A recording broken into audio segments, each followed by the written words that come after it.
Welcome to Playful Beginnings, a podcast about the magic of play therapy for therapists, students, and anyone interested. In our podcast, we'll explore the deeper understanding of play therapy and the skills we use when working with children. We hope to help you understand the why behind what we do and how it helps kids heal and grow.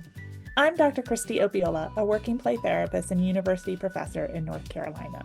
I'm Dr. Maggie Parker, a play therapist and professor in DC. Hey, Maggie.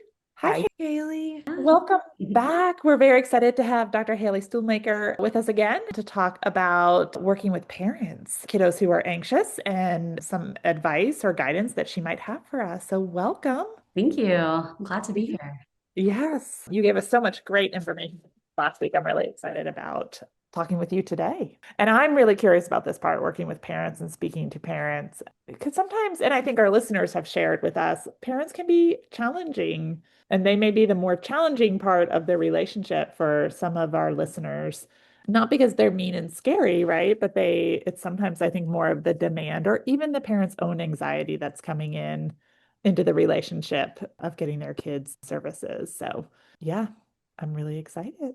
Yeah, no, I mean, and I agree, Christy. I think that this is one of the biggest challenges that my supervisees face is figuring out how to work with parents and how to be effective in that. So I think that they can build relationships and use their counseling skills that they already have. But I think that it does get kind of tricky to know, okay, this is what's happening in play therapy, and how do I take that and make it meaningful for the parents so that the parents then can walk away and feel like they've received something beneficial and that they're moving towards something. So I think that it's hard, when they're getting their training, they have like maybe 3 hours worth of time focused on how to work with parents out of, all of their training. And so I think it makes sense that this feels like a weak area, and it's hard. It's different than being in the room, which is hard enough. So, right. And sometimes it's right after you've come out of the room. So you're already worked really hard, and now you get to work harder continue your work with parents. Yeah, I don't want to make it sound like parents are the worst thing in the world, because I think they're so much fun to work with. So yeah. And I think once you kind of figure out ways to do it, like in some ways I enjoy that more than working with a child. Like when I'm in with the child, I'm loving it. And then I come out and I'm like, ooh, now I get to figure out how to make this make sense. It's kind of like almost like a puzzle. It feels exciting and gets at least me engaged in kind of a different way, which I think is nice also. Yeah, play therapy just can be a lot and is definitely one way of kind of using your mind. So yeah, this is pretty different. No, I think it makes a lot of sense, and it requires a lot of thought. And so you have to really understand the theory, and then you have to really understand, if it's like the diagnosis or presenting concern of anxiety, which is what we're talking about.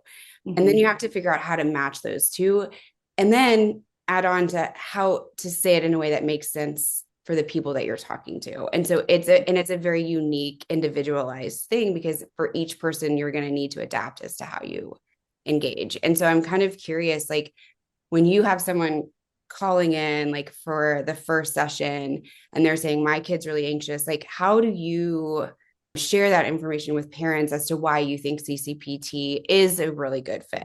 Well, the first thing that came to mind, and so I'll answer your question in a minute, but as you were asking that, was I think a lot of play therapists feel a need to quickly give the parents strategies, because a lot of times when the kids are anxious and that's what they're coming to play therapy for, the parents are pretty anxious too, whether that's because there's like a hereditary link between anxious children and anxious parents, whether apples fall from apple trees.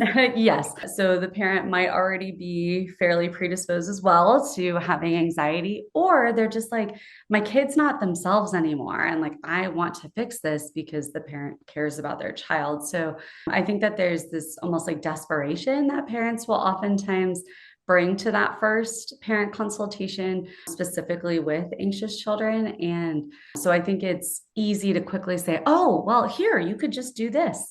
And this will help with bedtime, or help get them from the car into school if that's how they get to school, or help get them from your house to the bus stop, or whatever needs to happen to try to help with those behaviors that they're struggling with.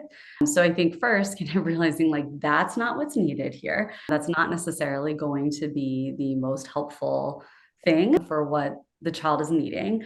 But then I think going through and talking about how, and I kind of talked about this last time we talked about realizing that in CCPT, what you're doing is that you're forming a relationship, which kids feel more secure and safe in relationships, that, we're not really meant to do it alone. And so that first of all, just inherently can be helpful, and that you're going to really be focusing on creating a lot of stability and safety within that relationship and within the play therapy experience, so that then kids can start really processing through what that anxiety is about for them and start developing different ways to approach those feelings when they arise. And so I kind of walk them through it. I don't get into a lot of the technical details about like, oh, well, your child then is experiencing congruence in this way, and they must have conditions of worth that are getting them away from their organismic valuing process and not helping them be self-actualized, right? Like, you're not going to talk about it in that way, even though that's what you're doing with children, but just talking about it in ways that parents can understand. This also sometimes can sound more behavioral in nature,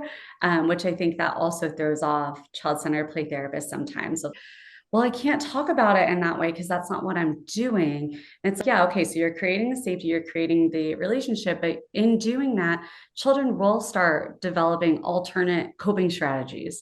So I'm not going to ever go into session and be like, let's talk about coping strategies, whereas you might in a different modality of working, but kids figure it out. And so I can talk to the parents about this will likely be a part of the process, even though that's not going to be what I'm doing explicitly or concretely in the room with the child.